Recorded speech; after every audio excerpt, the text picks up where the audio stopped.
It was the fall of '58 when we met in Greek class at NYU. She was there because of an interest in archaeology, and I that my mother had said that a gentleman reads Greek and Latin. Plus, who could scan Ezra Pound's cantos without them? She was 17. She'd been the valedictorian of her class at the yeshiva. And when we waited by the elevator after class, she had the habit of twirling one whole turn in her long red Chesterfield coat with a belt and two big white buttons in the back. One afternoon, as we walked across Washington Square, past the large gray circle of the fountain, I said, "We'll have to join the Beat Generation." "What's that?" she asked. It was just about then I gave her the nickname Rammamere.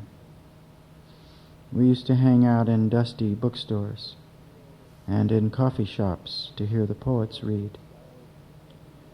She wore those stylish, all the beatnik women, young women wore, a lot of them wore black turtlenecks, and leather vests were in, and high lace sandals were in, and then the makeup, there was kohl, K-O-H-L, like the black eye stuff. She wore those stylish spear-toed high heels, or Allen Block high lace sandals. She wore black kohl around her eyes and a leather vest laced up the sides. And her black wool turtleneck held heaven's heaviness. She was my blonde-haired Diamond Sutra. And when we made love by the Central Park Zoo, the gods above, they watched us loving. And the policeman, standing on the bridge too, he watched us loving by the Central Park Zoo. It was so intense, we soon forgot the detectives her father hired to follow us around because I wasn't Jewish.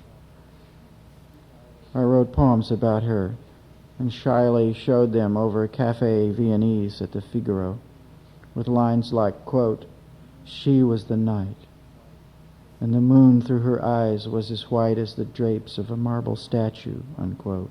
Or, quote, "Rammamere grabbed the long moon in her teeth and dashed home to devour in her den," unquote.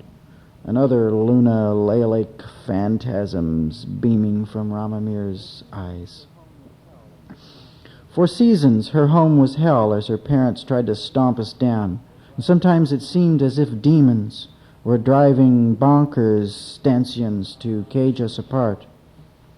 Ah, Rammamere, Rammamere, my coal-eyed rebel girl. Somehow we persevered.